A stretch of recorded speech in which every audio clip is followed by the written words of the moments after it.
2 तो न्यूक्लियाई अगर हैं। फर्स्ट की बात करूँ तो उसके लिए ये इक्वेशन लिख दूं, एक की जगह A1 लिख दूं, कोई दिक्कत? ये नो सर। R2 में क्या लिखूंगा सर? आर नोट तो वैसे का वैसे ही है, कांस्टेंट है। A1 की जगह क्या लिख दूं? A2 2 की पावर 1/3। कोई दिक्कत? No sir. No sir. दोनों इक्वेशन को डिवाइड कर दो भाई, R1/R2, दिख रहा है? Yes sir. R0 से R0 तो कट ही जाएगा। हाँ Yes. जी। A1 1/3 और A2 की पावर 1/3। 1/3 क्यूब कर दूं इसका, ऐसे भी लिख सकता हूँ क्या इसको? पहले एक बार बताना। Yes, sir. Yes sir.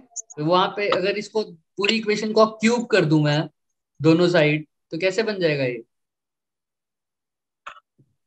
चलो इसको क्यूब करने की भी जरूरत नहीं है, तो क्वेश्चन नंबर आसान है। R1/R2 लिख दिया। Yes sir. A1 की जगह क्या लिखना है सर? 1, और 1 A2 की जगह A2 8, 1/8 की पावर 1/3। 3 1/3 का मतलब क्यूब रूट, राइट?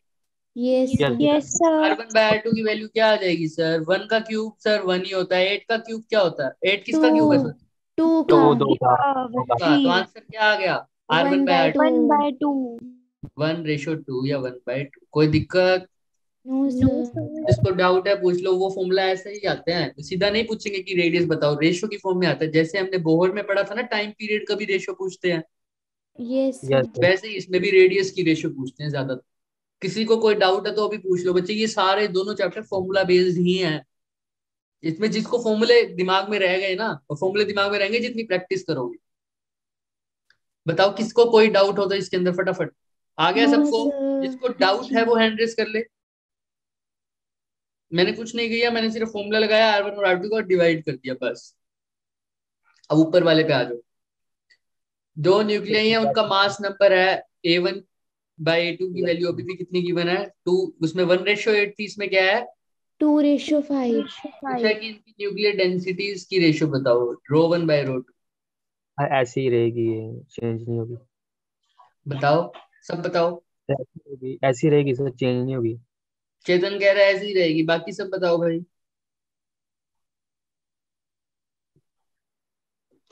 ऐसी ही रहेगी। कौन बोल रहा है चेतन के बाद? विनायक। विनायक बोल रहा है। और किसी को कुछ? सर सेम रहेगी। क्यों सेम रहेगी भाई? सारे बताओ पहले तो मुझे रीजन।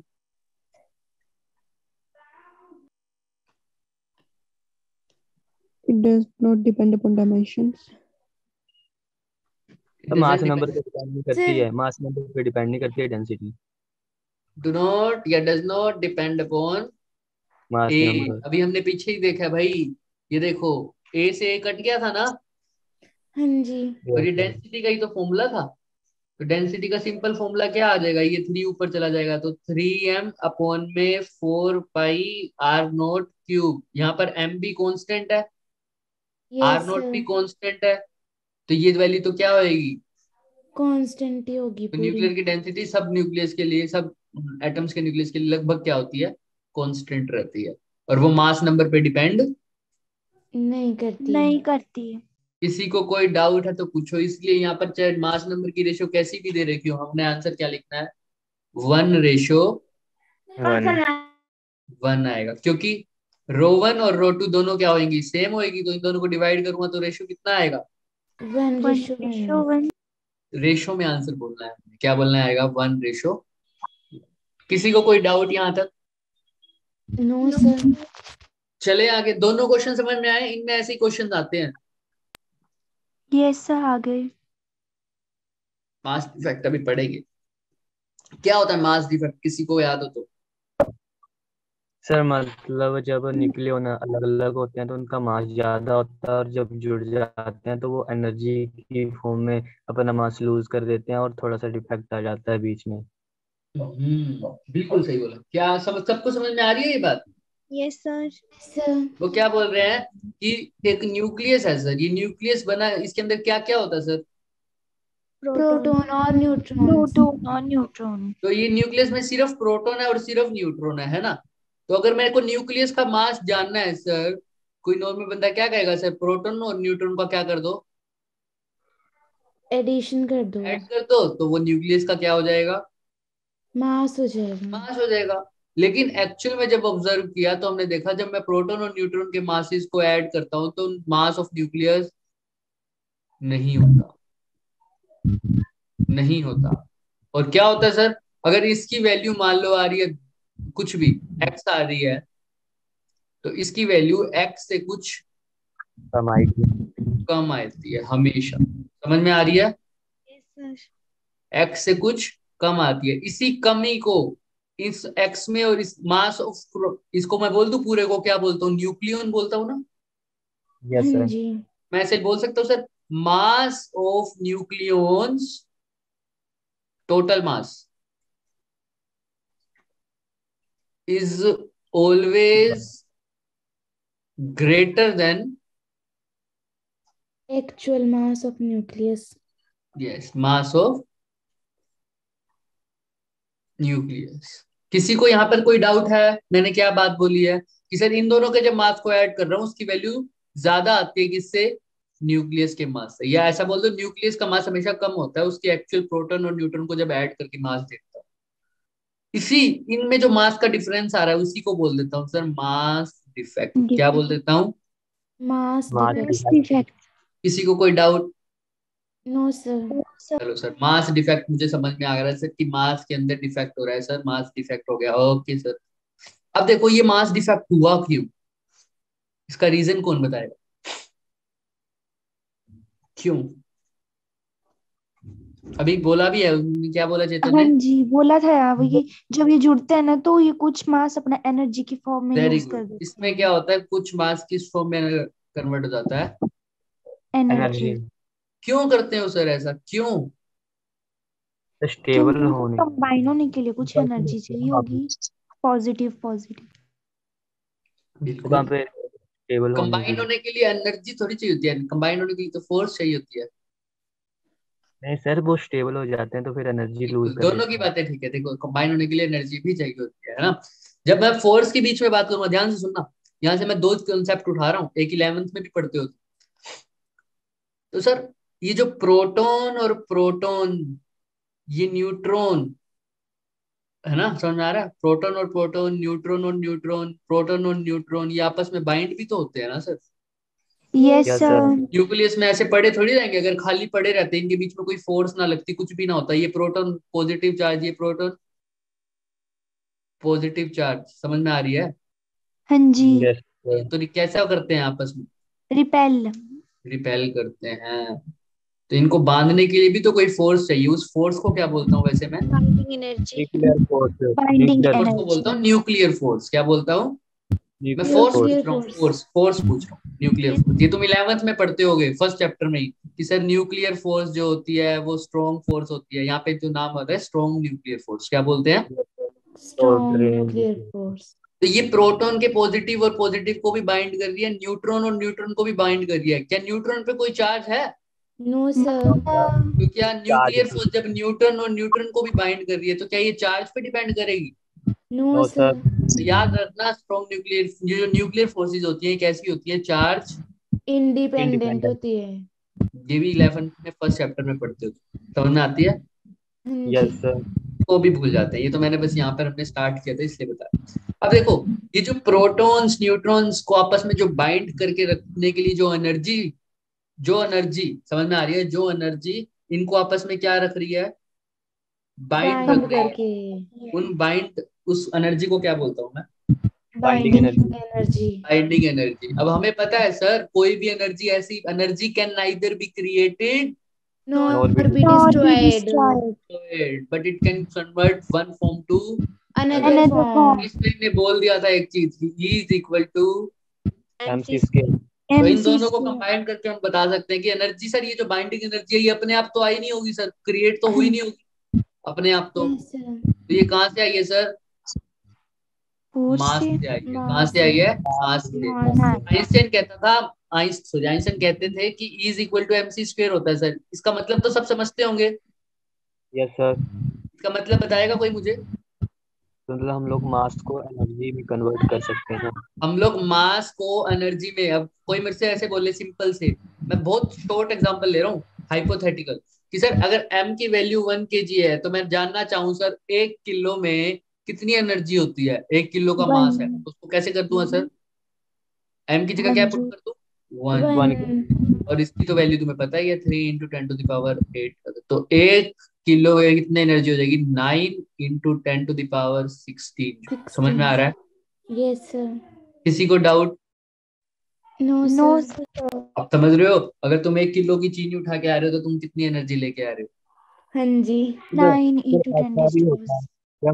सर ऐसा भी होता है कि ये जो 1 किलो का मास है लाइट की स्पीड से अगर ये इसको चलाया जाए तो वेरी ये गुड, पूरा। Very good, very good. हाँ हाँ हाँ, बोलो बोलो बोलो बोलो, पूरा बात बोलो। सर जैसे अगर 1 किलो का मास है, इसको लाइट की स्पीड से चलाया जाए तो ये सारा का सारा एनर्जी में कन्वर्ट हो जाएगा। देखो, ये आइंस्टाइन वाली इक्वेशन थी ना, इसलिए मैंने बोला कि ये एग्जांपल मैं कैसे ले रहा हूँ, हाइपोथेटिकल। अब तुम ये सोच के आना क्या ऐसा सच में है या अभी या नहीं है, लेकिन वो जो तुम बोल रहे हो ना चेतन, वो अलग चीज है।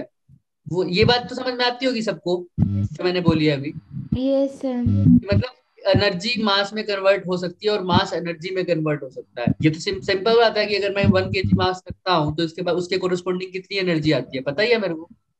Yes sir. Yes sir. यार, ये तो आ ही रही है सच में। अगर 2 किलो तो यहाँ पे m की वैल्यू क्या हो जाएगी? 2 किलो। 3 किलो 2। तो 3 आ जाएगा, यहाँ पे 4 आ जाएगा। जो आप बोल रहे हो चेतन, वो मिक्स हो रहा है कंसेप्ट। उसमें क्या बोल रहा है कि जब मैं किसी चीज को स्पीड ऑफ लाइट से लेके आ रहा हूँ तो सबसे पहले उसका मास चेंज हो जाता है। तूने पढ़ा होगा ये formula, m is equal to m0 √1 - v² C square. Sir बड़ा हाँ, तो है पर आपको याद नहीं रहा। ये फॉर्मूला है, ये चेंज हो जाता है, मास चेंज हो जाता है। m0 होता है जो रेस्ट पे उसका मास है, और m है जब वो स्पीड ऑफ लाइट से वो चल रहा है तो उसका कितना मास है। तो v है उसकी वेलोसिटी स्पीड ऑफ लाइट के इक्वल है, तो v² की जगह भी c² लिख दूं। Yes, sir. ये कट गया, तो यस। 1 - 1 कितना हो गया? 0। m की वैल्यू क्या हो गई? Infinity. इन्फिनिट। Infinite. तो मास चेंज हो जाता है। साइक्लोट्रॉन में हम इलेक्ट्रॉन को एक्सेलरेट नहीं कर पाते, पता है ना? Yes sir. इसी वजह से, क्योंकि वो जब वो एनर्जी में कन्वर्ट हो उसकी जो स्पीड हो जाती है ना, वो लगभग स्पीड ऑफ लाइट के कंपेरेबल हो जाती है। और जैसे ही उसकी लाइट स्पीड ऑफ उसकी जो एनर्जी है वो स्पीड ऑफ लाइट के कंपेरेबल हो जाएगा, उसका मास भी क्या होना जाएगा? बढ़ने लग जाएगा। समझ में आ रहा है? Yes, yes sir. सर। अब जब मास बढ़ गया तो हमने ऑसिलेटर जो सेट किया हुआ था नीचे सर, जो अपनी फ्रीक्वेंसी को उसके के हिसाब से जैसे ही चेंज करता था, जैसे ही मेरा जो चार्ज पार्टिकल है वो डी से निकले, ये पोलैरिटी रिवर्स हो जाती थी ना, positive negative negative positive. Yes sir. Mass change हो जाएगा तो सर इसका मास, इसकी स्पीड में भी थोड़ा इफेक्ट आएगा सर। स्पीड में कैसे होगा वो बात करेंगे, ठीक है? तो स्पीड में इफेक्ट आ जाएगा sir. R is equal to mv/q भी पढ़ा था ना? Yes, sir. वी चेंज हो जाए, मास चेंज हो जाएगा तो सर इसके वी भी चेंज हो जाएगा। वी चेंज हो जाएगा तो पहले जिस टाइम पर ये डी से निकल रहा था अब ये उस टाइम पर डी से नहीं निकलेगा। तो ये तो पोलैरिटी हमने पहले ही सेट कर रखी थी, ये तो नेगेटिव पॉजिटिव हो जाएगा, लेकिन ये अभी तक डी से ही बाहर नहीं निकला, तो सारा कुछ गड़बड़ हो जाएगा। इसलिए इलेक्ट्रॉन को हम एक्सेलरेट नहीं कर पाते। नहीं कर पाते। इसको मैंने एक्सप्लेन नहीं किया था पूरा, इसको हम छोटे से रीजन से बोल देते हैं क्योंकि हमारे पास अभी टाइम नहीं है इतना। वो छोटा सा रीजन क्या है, क्योंकि इलेक्ट्रॉन का जो मास होता है वो बहुत कम कम छोटा। होता है। कम होता है, इसीलिए उसको नहीं कर पाते। उसका रीजन यही था कि बहुत कम था, तो इसकी स्पीड अभी बहुत जल्दी जल्दी एक्सेलरेट हो जाएगा, वी बढ़ जाएगा, वी लगभग स्पीड ऑफ लाइट के कंपेरेबल हो जाएगा। तो फिर ये वाला रिलेशन लागू होना शुरू हो जाएगा। ये रिलेशन तभी लगता है जब कोई बॉडी मूव कर रही हो लगभग स्पीड ऑफ लाइट के कंपेरेबल, 1%, 2% स्पीड ऑफ लाइट, ऐसे। समझ में आ रहा है? Yes sir. जिसको समझ में नहीं आ रहा वो कोई दिक्कत ही नहीं है, इसको भी करना भी नहीं है, ये तो बस बात खुल गई थी इसलिए आ गया। ठीक है, हमारा मेन फोकस कहाँ है बच्चों, यहाँ है। मास डिफेक्ट क्या होता है, समझ में आया ना सबको, कि yes yes sir. Sir. Create तो नहीं हो सकता मास, सॉरी एनर्जी क्रिएट तो नहीं हो सकती, तो ये कहाँ से आई होगी सर, ये मास से आई होगी। मास से। आइंस्टाइन का जो फॉर्मूला था E is equal to MC square, MC sir ये स्क्वायर। कौन से मास से आई है, किसके मास से आई है? न्यूक्लियॉन्स के मास में।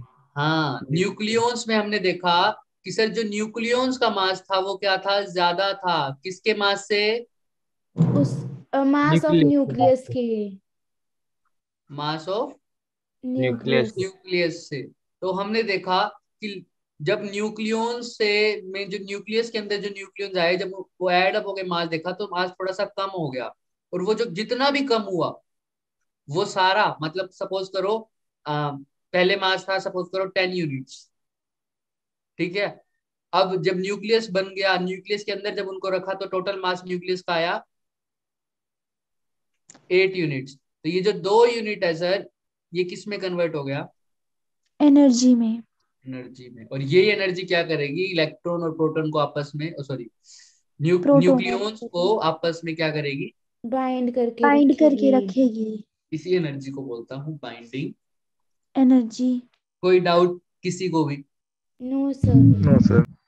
चल सर, ये आपस में बाइंड करके रखेगी तो सर ये न्यूक्लियस के बाइंड करके रखेगी तो इसलिए बाइंडिंग एनर्जी होगी, ठीक है सर। और यहाँ तक हो गया सर। अब ये जो एनर्जी आई किसकी वजह से आई, ये जो बच गया था मास, इसको क्या बोला मास। था मैंने, mass mass defect. Defect. Defect. इसको मैं बोल देता हूँ डेल्टा एम। अब आइंस्टाइन ने सर बोला था E is equal to MC MC square. MC अगर स्क्वायर। 1 किलो का मास की वजह से एनर्जी है तो यहाँ पे M की वैल्यू क्या हो जाएगी, 1 kg। 2 kg है तो M की वैल्यू क्या हो जाएगी, 2। 2 kg। 4 kg to. की वजह से है तो 4 kg। अब ये तो मास इस वजह M की वजह से है delta, delta M। M. M की जगह क्या लिख दूंगा sir, delta M. Delta M। कोई दिक्कत? तो अब बाइंडिंग एनर्जी नो का सर। अभी के लिए तुम्हारे ठीक है, अभी के लिए ठीक है। कोई yes doubt? Sir. No sir. No sir. तो सर अगर सर ये जो न्यूक्लियॉन्स है सर, ये बाइंड किसकी वजह से हुआ है अभी बताया, कौन सी एनर्जी है sir, binding energy. Binding binding energy. अगर एनर्जी। मैं बात बोल दूं किसी की बाइंडिंग एनर्जी, एग्जांपल के लिए समझ लो, अगर कुछ भी है, हाइपोथेटिकल है, अभी भी बोल रहा हूँ, करेक्ट डाटा नहीं बोल रहा, 10 यूनिट्स ही मान लो, ठीक है, 10 यूनिट्स बाइंडिंग एनर्जी है किसी को। मतलब अगर मेरे को अब इस न्यूक्लियस को, ध्यान से रखना, बाइंडिंग एनर्जी मतलब जो न्यूट्रॉन और प्रोटॉन यानी जो न्यूक्लियॉन्स को आपस में बाइंड करके रखे, वही energy binding energy. Yes yes sir. Sir. अब मेरे को न्यूक्लियस के जो न्यूक्लियॉन्स है यानी प्रोटॉन्स और न्यूट्रॉन्स, उनको अलग करना है, तो मेरे को कितनी एनर्जी देनी पड़ेगी, तो जितनी बाइंडिंग उससे एनर्जी से ज्यादा। ज्यादा। है ना, नहीं कम सर, से कम उतनी कितनी देनी पड़ेगी, इतनी तो देनी बाइंडिंग। पड़ेगी। Yes yes sir. सर। इसीलिए इसकी दो डेफिनेशन होती है। एक डेफिनेशन ये बोलते हैं कि ऐसी एनर्जी जो न्यूक्लियस और जो न्यूक्लियस के अंदर न्यूट्रॉन्स प्रोटॉन यानी न्यूक्लियॉन्स को बाइंड करके रखे, राइट, वो एनर्जी बाइंडिंग एनर्जी। समझ में आ एनर्जी रहा है? को। हाँ, या इसकी दूसरी डेफिनेशन सर, ऐसी एनर्जी जो अगर मिनिमम एनर्जी वो कम से कम न्यूक्लियस को दूं मैं, ताकि न्यूक्लियस क्या हो जाए, अपने टूट न्यूक्लियंस जाए। टूट जाए, ऐसा समझ बी। लो, टूट जाए इन द सेंस उसके न्यूक्लियंस बिखर जाए, उसके न्यूक्लियंस आपस से दूर हो जाए। समझ में आ रहा है? Yes yes sir. प्रोटॉन्स और सर। न्यूट्रॉन्स अनबाइंड हो जाए, पहले तो वो बाइंड थे, अब क्या हो जाए, अनबाइंड। तो इसको दोनों तरफ से समझ सकते हो, कोई दिक्कत? नहीं। किसी को भी डाउट है? पहला पहले क्या बोला मैंने, जो नो। बांध के रखे वो बाइंडिंग एनर्जी, फिर मैंने बोला जो तोड़ने के लिए चाहिए, भाई जितनी बांध के रखेगी कम एनर्जी, से कम तोड़ने एनर्जी। के लिए उतनी ही तो चाहिए होगी मुझे। Yes yes sir. सर। सबसे कम। बस तो यही बात है। तो दोनों तरफ से बुक में देखोगे तुम इसका एग्जाम्पल। तो ये है बाइंडिंग एनर्जी कर्व, सबने देखा होगा। Yes sir. Yes sir. Yes sir. क्या हो रहा है, यहाँ से यहाँ तो बाइंडिंग एनर्जी बढ़ रही है, बढ़ रही है, बढ़ रही है। देखो ये क्या है, बाइंडिंग एनर्जी क्या है, इसने बिल्डिंग लिख रखा है भाई साहब। बाइंडिंग एनर्जी क्या है, वैसे तो building binding energy per nucleon, ठीक है। तो यस सर। ये बढ़ रहा है ना टाइम, देखो किसके साथ इसका ग्राफ है, सबसे पहले तो एक्स और वाई एक्सिस देखा करो। मास ए नंबर के साथ है। है ना, मास तो नंबर। जैसे जैसे ए बढ़ रहा है, मास नंबर बढ़ रहा है, दिख रहा है, वैसे वैसे यस मेरा ये यस। बढ़ रही है थोड़ी थोड़ी, हाँ जी। Yes sir. फिर घट रही है, बढ़ रही है, घट रही है, घट रही है। ओवरऑल मैं बोलूँ तो ये बढ़ रही है थोड़ी थोड़ी, राइट। तो यहाँ पर यस आएगी, यहाँ पर भी कम है, यहाँ पर कम है, मैक्सिमम इस साइड पे ज्यादा है सबसे, राइट, इन वाली शेप। यस ठीक है, और मैक्सिमम का है सर ये रही, यहाँ पर देख सकते हो तुम, यहाँ से यहाँ पर ये अपर स्लोप है ना, इसके बाद फिर से घट रही यस है, यहाँ भी घट रही है, यहाँ पर और फिर से कम होने लग गई, है ना, यहाँ पे फिर से कम होने लग गई। तो हम देख रहे हैं सर, यहाँ पर भी बाइंडिंग एनर्जी की वैल्यू कम होने लग रही है, देख लो। Yes sir. यस। यहाँ पर भी बाइंडिंग एनर्जी की वैल्यू कम है, लेकिन इनके लिए लगभग ठीक ठीक है, इन सब के लिए, राइट, यस सब के लिए। जी।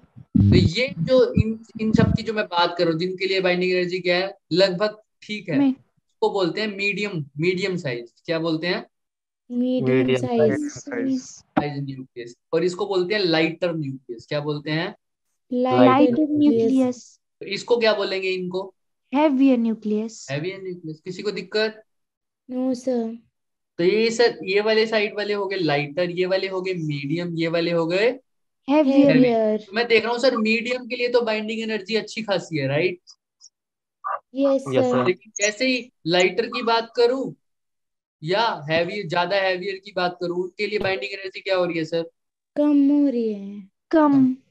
अब एक बात बताओ, स्टेबल कब होगा न्यूक्लियस, जब उसके प्रोटॉन्स और न्यूट्रॉन्स आपस में अच्छे से बंधे हुए हों। Yes sir. समझ में आ रही है? तो बाइंडिंग एनर्जी स्टेबिलिटी के लिए क्या होनी चाहिए, ज्यादा या कम? ज्यादा होनी चाहिए। ज्यादा होनी चाहिए। यहां तक किसी को डाउट? No sir. कोई और जिसको डाउट हो? हाँ सर। ठीक है, तो सर अगर ज्यादा होनी स्टेबिलिटी चाहिए। चाहिए तो बाइंडिंग एनर्जी सर ज्यादा चाहिए, ठीक है। स्टेबिलिटी चाहिए तो बाइंडिंग एनर्जी ज्यादा। और बाइंडिंग एनर्जी ज्यादा कौन से के लिए है, लाइटर के लिए है, हैवी के लिए है, या मीडियम के लिए है? मीडियम वालों के मीडियम के लिए। लिए। मीडियम वालों के लिए। ये भी समझ में आया। तो न्यूक्लियस सबसे ज्यादा स्टेबल होगा इन वालों का, right, yes sir. Yes medium. Sir. और उसमें भी मैक्सिमम किसका, एफई वाले का, एफ है ना, आयरन। अभी डाटा के हिसाब से, ठीक है। अब सर ये लाइटर वालों को हमने बोला सर ये तो स्टेबिलिटी नहीं है, क्योंकि इनकी बाइंडिंग एनर्जी क्या है, कम है या ज्यादा है? कम है। सर कम है, तो इनको भी तो स्टेबिलिटी चाहिए, और स्टेबिलिटी बनेगी यहाँ पर मीडियम वालों में। तो ऐसा भी तो हो सकता है सर, ये जो लाइटर वाले हैं ना, ये क्या करेंगे सर, आपस में क्या हो जाएंगे, कोलैप्स कर जुड़ जाएंगे। क्या हो जाएंगे, जुड़ जुड़ जाएंगे। जाएंगे। जुड़ जाएंगे। कौन से लेवल पे पहुंच जाए, मीडियम लेवल पे, राइट। Yes sir. क्योंकि देखो ना, मीडियम का मतलब क्या है, यहाँ पर इनका मास नंबर ना तो ज्यादा कम है, ना ही ज्यादा बहुत ज्यादा है, राइट। Yes sir. हैवी का यस मतलब है सर। इनका मास नंबर बहुत ज्यादा है, हाँ और जी। लाइटर का मतलब है इनका मास नंबर बहुत। कम है। तो भाई कम वालों को अगर स्टेबिलिटी चाहिए तो उनको मीडियम वाला बनना ही पड़ेगा किसी भी हाल में। तो यस कम सर। वाला मीडियम वाला यस कैसे बन सकता है, आपस में जुड़कर। यस। भाई अगर सर। सपोज करो मीडियम में मैं बोल रहा हूँ 4 मास नंबर है, 4 नहीं, मान लो मैं बोल रहा हूँ ये 50 मास नंबर है, ठीक है। तो अगर मैं बोलूँ नीचे वाले लेवल वाले हैं 25 वाले, तो दो 25 मास वाले जुड़ नहीं सकते आपस में, 50 वाले पहुंच जाए। जुड़ सकते समझ हैं। रहे हो बात को मैं क्या बोलना चाह रहा हूँ? Yes sir. भाई अगर लाइटर वाले आपस में जुड़ जाएं तो वो कहाँ पहुंच सकते हैं, मीडियम। मीडियम वाले तक। तो मतलब सपोज करो अगर दो छोटे छोटे न्यूक्लियाई हैं दोनों की, क्योंकि लाइटर है, दोनों की बाइंडिंग एनर्जी क्या होगी, मिल के ज्यादा हो पहले बताओ। जाएगी। अगर दो अलग अलग लाइटर न्यूक्लियाई पड़े हैं छोटे छोटे, तो उनकी अलग अलग बाइंडिंग एनर्जी क्या होगी, कम या ज्यादा कम होगी। होगी। लेकिन अगर वो दोनों जुड़ जाएं तो उनकी बाइंडिंग एनर्जी बढ़ जाएगी। Yes sir. वो कहाँ से, लाइटर से कहाँ शिफ्ट हो जाएंगे, मीडियम। मीडियम में। इसी प्रोसेस को जब न्यूक्लियस आपस में जुड़ जाते हैं, उस प्रोसेस को बोलता हूँ फ्यूजन। क्या बोलता हूँ, फ्यूजन। फ्यूजन। और न्यूक्लियस जुड़े हैं तो इसको बोल दूंगा न्यूक्लियर फ्यूजन। कोई दिक्कत? No sir. ठीक है। क्यों जुड़े हैं? ताकि इसको क्या चाहिए सर? ये रीजन बता रहा हूँ। न्यूक्लियर फ्यूजन और फ्यूजन क्या क्यों हो रहा है? स्टेबिलिटी के लिए। किस वजह आ रहा है? स्टेबिलिटी के लिए। सर अगर अब हैवी वाले भी तो उनकी भी तो बाइंडिंग एनर्जी क्या है सर? ज्यादा है।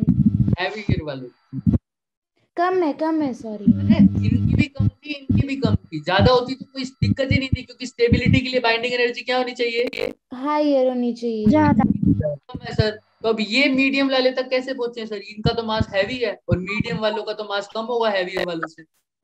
जब ये ना न्यूक्लियर फ्यूजन करेंगे ना तब हाँ, जब ये क्या हो स्टेबल जाएंगे? होंगे। टूट जाएंगे, है ना? कोई Yes, हैवी sir. न्यूक्लियर अगर मीडियम साइज में आना चाहेगा तो उसको टूटना पड़ेगा 2 या 3 हिस्सों में। Yes sir. इस प्रोसेस को क्या बोलता हूँ? Nuclear nuclear fusion. Fission. Nuclear fission. Fusion. तो अब मैं सीधा बोल दूं, because the medium level nucleus have the highest stability due to high binding energy. तो हम क्या कहते हैं? लाइटर वाले को क्या करना पड़ेगा सर? फ्यूजन करना पड़ेगा। फ्यूजन। और हैवियर वाले को क्या करना पड़ेगा? फ्यूजन। फिजन करना फ्यूजन। पड़ेगा, ताकि इनको क्या मिल जाए? स्टेबिलिटी। फ्यूजन। और फ्यूजन से स्टेबिलिटी कैसे मिल जाएगी सर? क्योंकि इनकी बाइंडिंग एनर्जी कम है। तो वो बढ़ जाएगी, राइट? Yes sir. किसी को यहाँ तक कोई भी डाउट है तो पूछो बच्चे।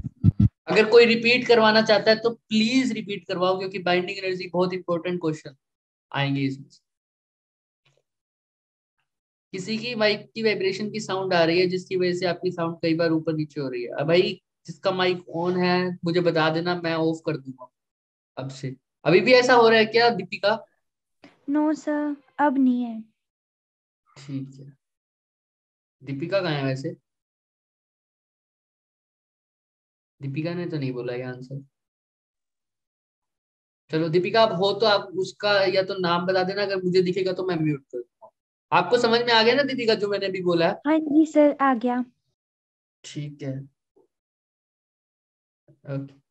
तो यहाँ तक समझ में आ रहा है सबको? तो यस सर। स्टेबिलिटी चाहिए तो बाइंडिंग एनर्जी चाहिए। लाइटर की भी बाइंडिंग एनर्जी कम थी सर, हैवियर की भी बाइंडिंग एनर्जी क्या थी सर? कम थी। तो अगर लाइटर वालों को अगर स्टेबिलिटी चाहिए तो उनको आपस में जुड़ना पड़ेगा, जिस प्रोसेस को बोलता हूँ न्यूक्लियर फ्यूजन। और अगर हैवियर वालों को सर क्या चाहिए?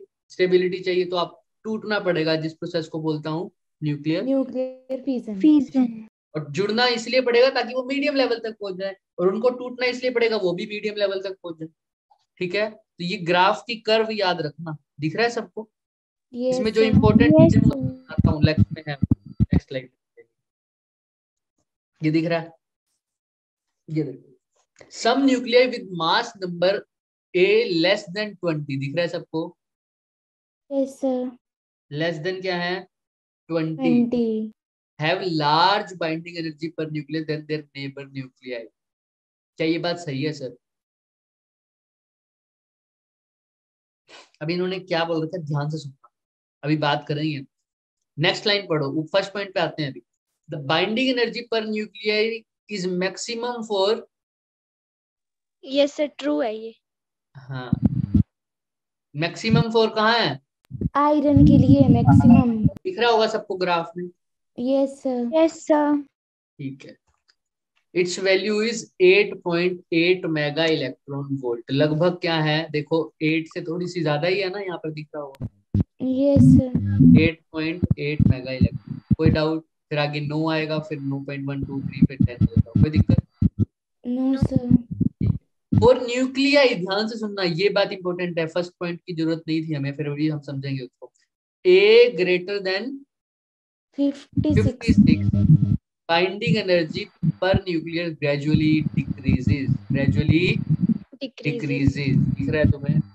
Yes sir. Yes sir. इसके बाद देखो एनर्जी वापस से क्या होने लग रही है? डाउन। स्लोप फिर से नेगेटिव आ रहा है, दिख रहा है? हाँ जी। Yes sir. यहाँ पर स्लोप नेगेटिव नेगेटिव नेगेटिव। यहाँ पर स्लोप क्या हो रहा है देखो? पॉजिटिव। बढ़ रहा है। अभी तो कांस्टेंट है यहाँ पर, तो देखो ना बढ़ रहा है ना घट रहा है लगभग।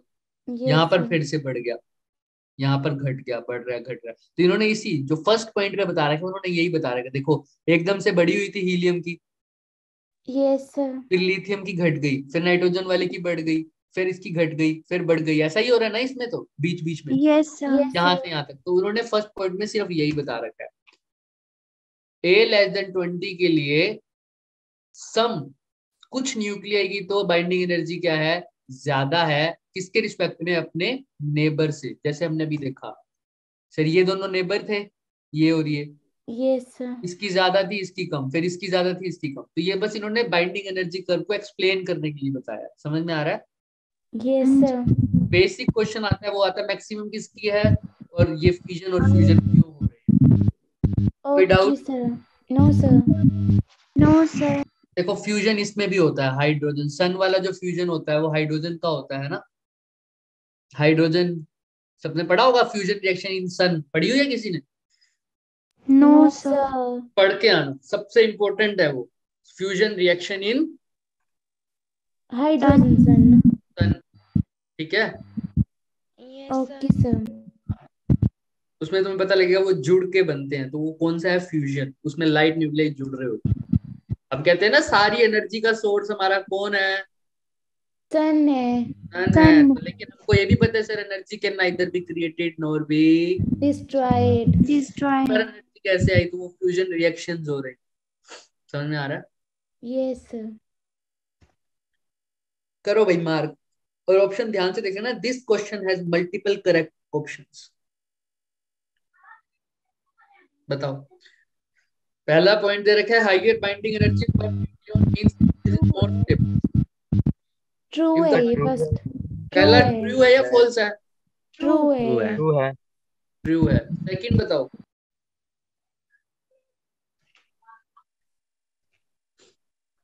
If the binding energy of the nuclear were zero, अगर क्या हो सर, जीरो हो, तो जीरो। उसका जो न्यूक्लियस वो टूट जाएगा, अपने आप ही टूट जाएगा वो। No sir. स्पॉन्टेनियसली मतलब अपने आप ही। नो नहीं होगा ऐसा। को हम डेफिनेशन से समझेंगे। डेफिनेशन क्या बोलता है सर, बाइंडिंग एनर्जी की दो डेफिनेशन बताई थी। एक बाइंडिंग एनर्जी की डेफिनेशन थी जो न्यूट्रॉन और प्रोटॉन को जोड़ने के लिए जो एनर्जी चाहिए, है ना। Yes sir. और मैं ऐसा नहीं बोलता जो मिनिमम एनर्जी उनको तोड़ने के लिए चाहिए, वो भी तो क्या है, बाइंडिंग एनर्जी। Binding energy. अगर यहाँ पर बाइंडिंग एनर्जी जीरो है, इसका मतलब उसको तोड़ने के लिए कितनी एनर्जी चाहिए, जीरो। जीरो। जब कोई एनर्जी नहीं चाहिए तो वो अपने आप ही हो जाएगा, टूट जाएगा। यस हाँ सर। जी। में आ रहा है? हमने यस बोला सर। इसलिए दोनों डेफिनेशन इंपॉर्टेंट थी भाई, जोड़ने के लिए भी वही एनर्जी चाहिए और मिनिमम एनर्जी तोड़ने के लिए भी तो वही चाहिए ना न्यूक्लियस को। Yes sir. तो अगर जीरो बाइंडिंग एनर्जी है, इसका मतलब एनर्जी तोड़ने के लिए कितनी चाहिए, जीरो। जीरो। कोई एनर्जी नहीं चाहिए, कोई एनर्जी तोड़ने के लिए नहीं चाहिए, तो वो अपने आप ही क्या हो जाएगा, ब्रेक। इसको दूसरी डेफिनेशन से समझो, बाइंडिंग एनर्जी जीरो है, इसका मतलब न्यूक्लियॉन्स और प्रोटॉन्स को बाइंड करने के लिए कोई एनर्जी नहीं चाहिए। इसका मतलब वो बाइंड ही नहीं है आपस में, तो वो अपने आप ही क्या हो जाएंगे, ब्रेक हो जाएंगे। कोई दिक्कत। दोनों डेफिनेशन से समझ सकते हो। जिसको डाउट है इसमें बताओ। No sir. बाकी सब नो सर। No sir. चलो, इस पे टिक लगा दूं, हाँ जी लगा दो। इसको मैसेज कर। थर्ड ऑप्शन बताओ, सर रॉन्ग है, रॉन्ग है ये। कैसे, नेगेटिव नहीं हो सकती। क्यों नहीं हो सकती? अब देखो ये तो समझ में आ रहा है कि या तो सी सही होगा या तो डी सही होगा। बट आपने भी ऊपर कहा ना कि जो मिनिमम एनर्जी होगी वो जीरो है, तो फिर नेगेटिव कहाँ से आ है जाएगी। ना, यहाँ से भी समझ सकते हो बिल्कुल नेगेटिव, और ये बात बिल्कुल ठीक है, ये कभी भी नेगेटिव नहीं नहीं। होगी। तो दूसरे तरीके से कैसे समझ सकते हैं सर, दूसरे तरीके से ऐसे समझो सर, बोलना चाह रहे हैं, कोई बोल रहा है कुछ, चेतन तुम बोल रहे हो?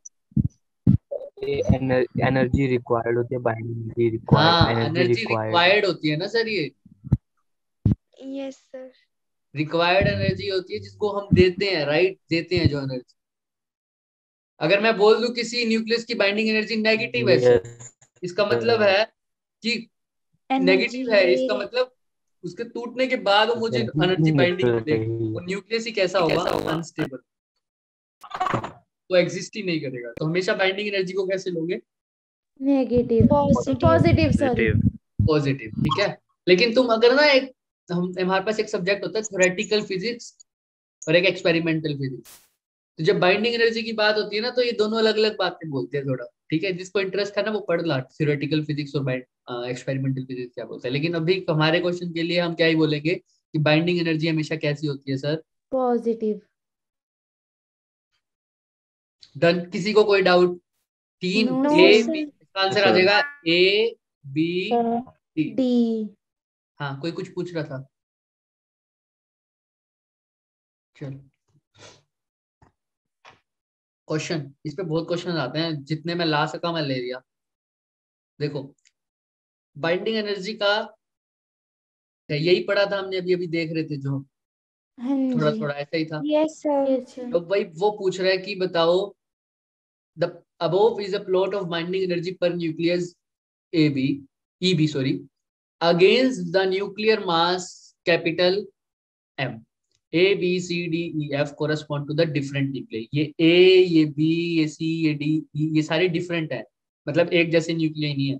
कोई हाइड्रोजन का है तो कोई लिथियम का, कोई आयरन का है, कोई किसका है, ठीक है। इसका मतलब ये है। तो कंसीडर 4 रिएक्शन, उन्होंने 4 रिएक्शन दे रखी है। ए और बी आपस में मिलकर क्या बना देते हैं?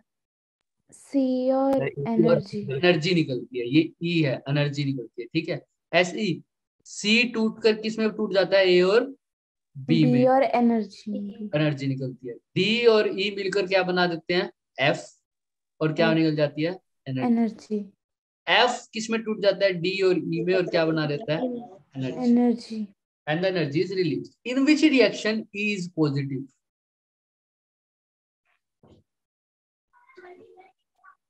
ई पॉजिटिव सर का लास्ट मतलब वाली, ऐसा भी समझ सर सकते हो, लास्ट वाली, बाइंडिंग लास्ट एनर्जी वाली, पॉजिटिव है। सर लास्ट वाली में। देखते हैं, अभी देखते हैं, अभी देखते हैं। इसमें भी more than one option correct हो सकता है, ठीक है। ओ सॉरी सॉरी, इसमें नहीं हो सकता क्योंकि इसने पहले ही ऑप्शन दे दिया ना। ऑप्शन इसने हाँ मोर देन वन ही दे रखे हैं सब में, किसी में 2 और 4 बोल रहे हाँ हैं, किसी में जी। 2 और 3, ठीक है। तो इसमें तो ठीक है। हाँ, तो बताओ ऑप्शन 1 होगा, 2 होगा, 3 होगा या 4 होगा? तो सबसे पहले की बात है, ऑप्शन बाइंडिंग 3। एनर्जी पॉजिटिव ही होती है, अभी तो हमें पता है, right. Yes sir. Energy positive तभी होगी जब हम स्टेबिलिटी की तरफ जा रहे होंगे। पहली बात तो रिएक्शन ही वो होती है जो स्टेबिलिटी की तरफ जा रही हो। Yes sir. ये वाले अनस्टेबल होंगे तो इनको तो जुड़ना पड़ेगा, और ये वाले अनस्टेबल होंगे, अनस्टेबल इनको होंगे तो उनको टूटना पड़ेगा। पड़ेगा। देखते हैं सर। ए और बी जुड़कर क्या बना रहे हैं? सी। तो ये क्या स्टेबल हो रहा है या नहीं हो रहा? हो रहा है सर, ये हो स्टेबल रहा हो है। रहा है। कैसे बोल सकते हो? क्योंकि सर सी ऊपर है, सी की बाइंडिंग एनर्जी ज्यादा ज्यादा है, तो ये छोटे ज्यादा छोटे इन दोनों की बाइंडिंग एनर्जी सी से क्या है? कम है। कम है। तो कम ये है। दोनों कंबाइंड होके कहाँ पहुंच गए? सी के पास। सी पास। तो इनकी स्टेबिलिटी तो बढ़ रही है, राइट। Yes sir. सी की देखते हैं, सी टूट गया किसमें? ए और बी। अब ये स्टेबिलिटी बढ़ रही है या घट रही है? घट कम हो रही रही है। है। ये तो बात करेंगे या नहीं करेंगे? नहीं होना करेंगे। चाहेगा ये? नहीं होगा। Yes sir. डी और ई सर बढ़ गए, मिल गए हैं, और कहाँ पहुंच गए सर? एफ एफ में। पर। भाई डी गलत और है ये। ई बढ़ मिल गए और कहाँ पहुंच गए? एफ में, और स्टेबिलिटी कम करती है। हाँ पॉसिबल जी। नहीं होना है। चाहेगा? ये ऐसा होना चाहेगा? नहीं। No sir. नहीं होना चाहेगा सर। एफ क्या कह रहा है? टूट गया किसमें? डी और ई ई और में। ई में। पॉसिबल होगा। Yes sir, Yes, sir. Possible होगा। स्टेबिलिटी क्या हो रही है? बढ़ रही है। बढ़ तो बढ़ रही दोनों है। केस में स्टेबिलिटी बढ़ रही है, तो बाइंडिंग एनर्जी की बात होगी। तो बाइंडिंग एनर्जी तो क्या है हमारे पास? Positive positive. है। कौन सा ऑप्शन आना चाहिए? Third. Third option. Option number 4। ये थर्ड है। फर्स्ट है। थर्ड। दिख रहा है सबको? हाँ जी। Yes Yes, sir. sir. कोई डाउट? किसी को भी कोई डाउट है तो पूछ ले बच्चे अभी। No sir. नो चले सर। आगे चले। Yes sir. Yes sir. अच्छा, अब जो बात सुनो, ध्यान से सुनना। ये जो तुमने पढ़ा था, मैंने मार्क भी किया था यहाँ पर। बाइंडिंग एनर्जी क्या है? ये पर न्यूक्लियन। क्या है? पर पर न्यूक्लियन। न्यूक्लियन। ये टोटल बाइंडिंग एनर्जी नहीं है। पर न्यूक्लियन का मतलब क्या है? अगर मान लो लिथियम की बाइंडिंग एनर्जी मुझे दे रखी है, सपोज करो 2 यूनिट्स या 3, ऐसे समझ लो 10 यूनिट्स ही दे रखी है, तो ये इसकी बाइंडिंग एनर्जी पर न्यूक्लियन क्या होगी सर? 10/3। हाँ, क्योंकि इसके अंदर कितने न्यूक्लियन है बताओ मुझे पहले तो। लिथियम का मास कौन बताएगा? अगर लिथियम का मास है 6 और इसका एटॉमिक नंबर है 3, इसके अंदर न्यूक्लियंस कितने हैं? 3 है। 6 है। 6 है ना, क्योंकि 3 तो प्रोटॉन है ही, और न्यूट्रॉन भी कितने हैं, 3। 3 है। और तुम सिंपल भी बोल सकते हो सर ये Z की वैल्यू होती है और ये किसकी वैल्यू होती है सर, M की। A की। A की होती है ना। A मतलब नंबर ऑफ, एटॉम मास या मास नंबर बोल दो, या नंबर ऑफ न्यूक्लियन न्यूक्लियन। तो B/A ये होती है बाइंडिंग एनर्जी पर न्यूक्लियन। और न्यूक्लियन। किसी को कोई डाउट इसमें? बाइंडिंग एनर्जी और बाइंडिंग एनर्जी पर न्यूक्लियन में फर्क बहुत इंपॉर्टेंट है, बहुत फर्क। रिपीट। हाँ देखो, एक तो मैं बोलता हूँ बाइंडिंग एनर्जी, ठीक है, तो बाइंडिंग Yes, एनर्जी की sir. वैल्यू अगर मैं बोल रहा हूँ 10 यूनिट्स, लेकिन ये बाइंडिंग एनर्जी अलग है, बाइंडिंग एनर्जी पर न्यूक्लियन अलग है। बाइंडिंग एनर्जी पर न्यूक्लियन का मतलब एक न्यूक्लियन के लिए बाइंडिंग एनर्जी कितनी है, समझ में आ रहा है? एक Yes, न्यूक्लियन sir. के लिए, पर न्यूक्लियन। तो अगर लिथियम में टोटल कितने न्यूक्लियन है, 6, कितने न्यूक्लियन है, 6। अगर क्या नाम है, लिथियम की बाइंडिंग एनर्जी टोटल दे रखी है 10 यूनिट्स, तो इसके बाइंडिंग एनर्जी पर न्यूक्लियन क्या होगी, 10/6। 10/6। कोई दिक्कत? No sir. चलो, अब ये जो बाइंडिंग एनर्जी कर्व होती है उसमें भी याद रखना, क्वेश्चन भी आ जाए, नीचे तो मास नंबर होता है और ऊपर क्या होता है, बाइंडिंग एनर्जी। Yes, sir. ऊपर क्या होता है, सिर्फ बाइंडिंग एनर्जी। नहीं, बाइंडिंग एनर्जी बाइंडिंग पर एनर्जी न्यूक्लियन होती है। Per nucleon. सबको समझ में आ रहा है ना? यस। क्वेश्चन उठाओ फटाफट। सर अगर मास ऑफ प्रोटॉन दे रखा है AMU मतलब atomic mass unit, sir 1.008 AMU दे रखा है सर, किसका मास ऑफ प्रोटॉन। प्रोटॉन का। न्यूट्रॉन का दे रखा है सर 1.009 AMU। और sir find out the binding energy per nucleon for beryllium 49। ये कैसे करोगे? अभी देखो बाइंडिंग एनर्जी का कर्व पे कैसा क्वेश्चन आएगा ये हमने देख लिया, Yes, sir. देख लिया। बाइंडिंग एनर्जी का नॉर्मल कंसेप्ट में कैसे क्वेश्चन आएगा कि किसके लिए बाइंडिंग एनर्जी ज्यादा है, ये भी हमने देख लिया। ये तो कर्व वाला क्वेश्चन था, ये कौन सा बाइंडिंग एनर्जी के लिए स्टेबिलिटी वाला क्वेश्चन था। दोनों टाइप के हो गए। अब न्यूमेरिकल कैसा आता है वो भी देख। इसने मास ऑफ प्रोटॉन न्यूट्रॉन दे रखा है, वो छोड़ो एक बार, उसने पूछा क्या है ये पकड़ो। उसने पूछा sir binding energy per nucleon निकालो बेरिलियम। तो पहले तो बताओ बाइंडिंग एनर्जी निकलेगी कैसे सर? तो मास डिफेक्ट निकालेंगे पहले।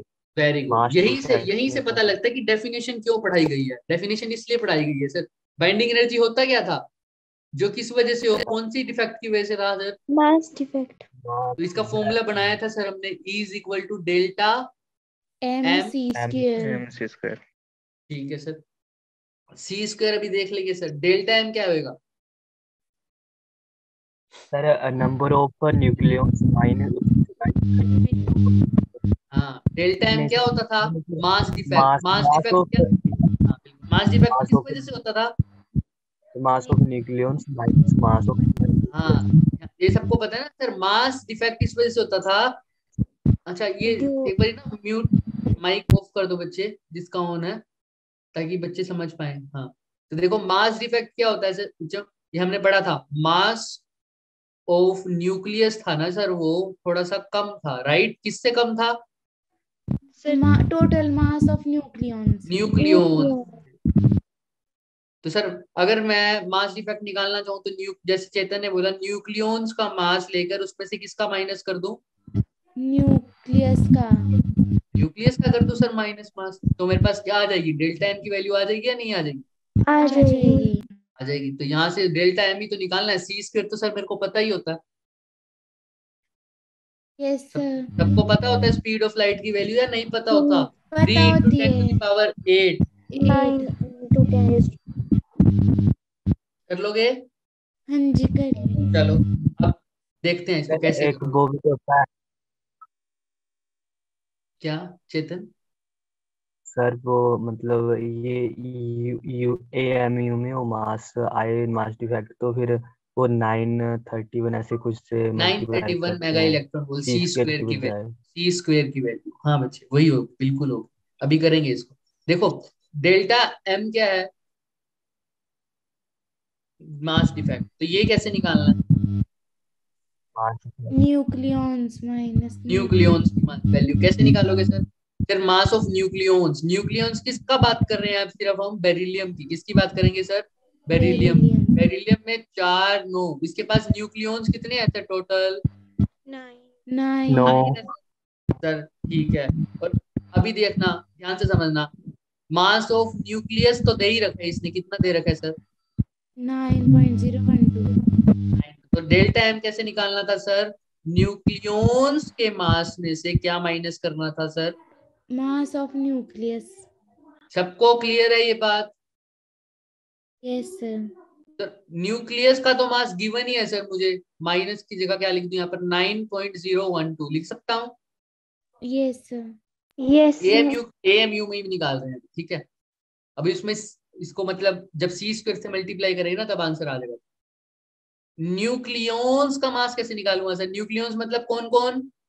Proton Proton plus plus neutron. Neutron. अब तुम्हें दे ही रखे, मास ऑफ प्रोटॉन कितना है सर? 1.008। 1.008 AMU. 008, ठीक है। क्या एक ही प्रोटॉन है सर? नो सर, कितने 4 प्रोटॉन है? है। 4 है। तो 4 इसको किससे है। मल्टीप्लाई कर दूं? 4 से 4 मल्टीप्लाई से करेंगे। प्लस मास ऑफ न्यूट्रॉन दे रखा है, क्या दे रखा है सर? हाँ कितना? जी, यस सर।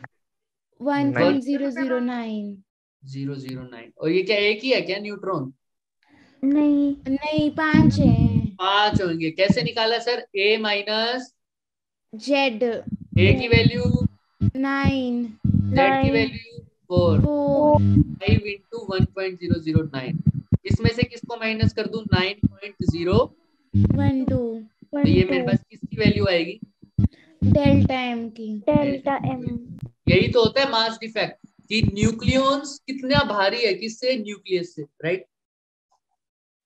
यस इन दोनों के बीच में मास का डिफरेंस कितना है, और उसी की वजह से मेरे पास कौन सी एनर्जी आती है? बाइंडिंग एनर्जी, ठीक है। तो अब इसको किससे मल्टीप्लाई कर दोगे? सी स्क्वायर से। दिख रहा है ना? ई इज इक्वल टू क्या होता है बच्चों? M C square. M MC C square. Square. तो इस डेल्टा एम तो तुमने निकाल दिया। पहले तो हैंड रेस करो जिसको ये समझ नहीं आएगी डेल्टा एम कैसे निकाला, फटाफट। सबको क्लियर है डेल्टा एम कैसे निकाला? Yes, sir. ओके, बाकी सब भाई, बाकी सब? Yes sir, yes clear sir. है। चलो ठीक है। Yes. डेल्टा एम को सिर्फ सी स्क्वायर से मल्टीप्लाई कर दिया, मेरा आंसर आ गया E, ठीक है। लेकिन अब सर आंसर किस में दे रखा है? Mega mega Mega electron electron volt में. में। और सी की वैल्यू तो हमें पता है किसमें? सिर्फ AMU. मीटर। सर मीटर पर सेकंड। तो तुम्हें भी सी स्क्वायर को किस में पहले देखना पड़ेगा सर? अब ये किस में कन्वर्ट करना पड़ेगा तुमको, इस पूरे चीज को, पूरी एनर्जी को? Mega mega electron. Electron volt. अगर सर मैं सिंपल में करता हूँ तो जूल में तो आंसर लेके आ सकता हूँ मैं कैसे ना कैसे। सर जूल से मैं इलेक्ट्रॉन वोल्ट में बदल सकता हूँ क्या? अब ये वो बच्चे बता पाएंगे जिन्होंने उस दिन एक्स्ट्रा क्लास लगाई थी, सुबह सुबह। डाउट क्लास, एक्स्ट्रा क्लास भी नहीं, डाउट क्लास। याद है एक दिन डाउट क्लास हुई थी? Yes sir. आशीष को याद होगा, है ना? उसमें मैंने बताया था जूल को इलेक्ट्रॉन वोल्ट, या इलेक्ट्रॉन वोल्ट को जूल में कैसे बदलते हैं? 1.6 इंटू 10⁻⁻⁹ 19 से मल्टीप्लाई करते हो। इलेक्ट्रॉन वोल्ट में बदलना हो जूल को तो उससे डिवाइड कर देते थे। हाँ जी। थोड़ा थोड़ा ये था, है ना? तो आज के लिए होमवर्क रखो, ये एनर्जी जो मेरी आएगी उसको मैंने किस में बदलना है sir? Joule. Mega electron Mega volt में। electron volt में. सबसे पहले तो तुम्हें ये देखना पड़ेगा, ठीक है। हिंट भी दे दिया था चेतन ने, बीच में आंसर भी बोल दिया था कैसे होगा। उसने एक वर्ड बोला था 911, यस सुना था सबने? 931 बोला था। 931 था शायद। ऐसा हाँ कुछ सर। था, हाँ ना? हाँ, तो अब ये किस चीज की वैल्यू है तुमने ये फाइंड आउट करके आना। उसने आंसर दे दिया था लगभग सारा, ठीक है। कर लोगे? लेकिन पहले मुझे ये बताओ, इसकी अप्रोच समझ में आई है? क्वेश्चन होगा कैसे? सिर्फ मेरे को क्या निकालना है sir? Delta M C C square, यही स्क्वायर। निकालना है ना? यस डेल्टा एम क्या होता था? Mass mass of nucleons minus mass of nucleus. ये भी तुम्हें दे रखा था। हाँ, किसी को कोई डाउट है तो पूछो इस क्वेश्चन में, सिर्फ मेगा इलेक्ट्रॉन वोल्ट वाली चीज को छोड़कर बाकी किसी में डाउट है तो पूछो। No sir. Done done sir. Done sir. ये क्वेश्चन करना, मेगा इलेक्ट्रॉन वोल्ट वाला काम तुम करोगे और मेरे से बताना कल कौन कौन करके आए, लेकिन अप्रोच बताओ इस क्वेश्चन की कैसे करोगे। सेम टू सेम वैसा ही क्वेश्चन है। अब इसमें क्या गिवन है, अच्छा ये किस चीज का मास होगा ये बताओ सकते हो?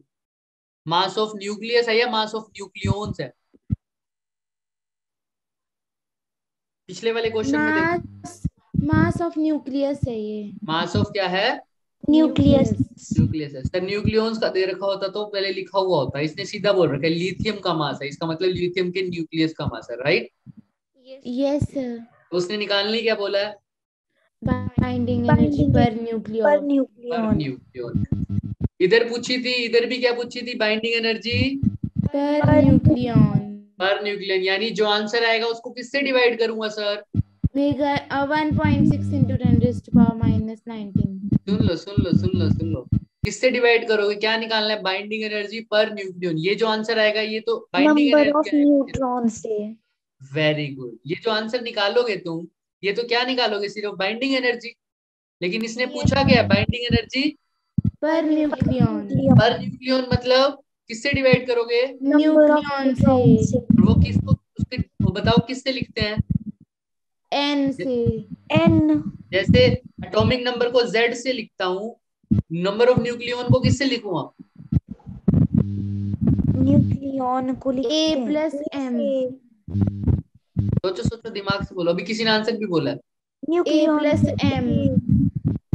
सिर्फ A किससे लिखते हैं? सिर्फ ए ओनली। A। देखो ना, यहाँ पे याद रखो सर, जब नंबर ऑफ न्यूट्रॉन्स निकालता हूं तो मैं कैसे निकालता हूँ? A -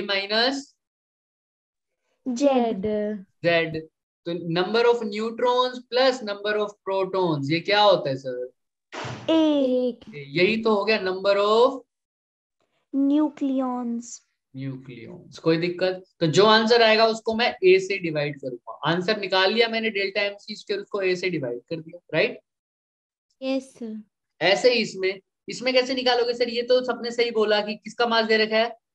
न्यूक्लियस का। ठीक है, अब न्यूक्लियॉन्स का मास कैसे निकालूंगा सर? कोई बताएगा? न्यूक्लियॉन्स मतलब कौन कौन आ गया? प्रोटॉन और न्यूट्रॉन। वेरी गुड, प्रोटॉन और न्यूट्रॉन। प्रोटॉन का मास तो सर मुझे पता ही है। अब यही इसीलिए मैंने दो क्वेश्चन डाले हैं सेम। अब प्रोटॉन का मास देखो, इसमें गिवन था और उसमें गिवन, इसमें गिवन था ना? Yes sir. इसमें गिवन नहीं है। मिलती है हमको प्रोटॉन और न्यूट्रॉन का मास पता होना चाहिए। ठीक है, उसका होता है 1.008 और उसका होता है 1.009। नहीं फर्क हो तो कर लोगे यहाँ से। Yes sir. प्रोटॉन का भी मास पता है, न्यूट्रॉन का भी पता है, उसमें से किसको माइनस कर दोगे? 7.0165। वेरी गुड, यानी मास ऑफ न्यूक्लियस। ये तो हो जाएगी किसकी वैल्यू? डेल्टा M की। और बाइंडिंग एनर्जी का फॉर्मूला क्या होता है? Delta MC square. और अगर एक न्यूक्लियन की निकालनी है तो डिवाइड बाय A। लेकिन अब क्वेश्चंस में ध्यान से देखना, कई बार क्या होता है कि हमें binding energy per nucleon given भी होती है। चलो वो आगे नेक्स्ट में आएगा तो देखो। यहाँ तक किसी को कोई डाउट है? देखो ये वाला क्वेश्चन है ना, कभी बहुत पहले की बात है, ये कभी जेईई एडवांस में पूछा गया था। ये वाला दिख रहा है सबको? Yes sir. हाँ, तो ये क्वेश्चन है आसान ही बहुत, बस थोड़ा सा इसमें थोड़ा सा टिपिकल चीज कर दी। इसमें देखो पूछा गया है, अभी का तो नहीं है, एनर्जी पहले बहुत पहले है, तो अब तो इसका लेवल कम हो चुका है बहुत। मेमोरी बेस्ड है question. How much energy is released in the following reaction? क्या इसने बाइंडिंग एनर्जी पूछी है?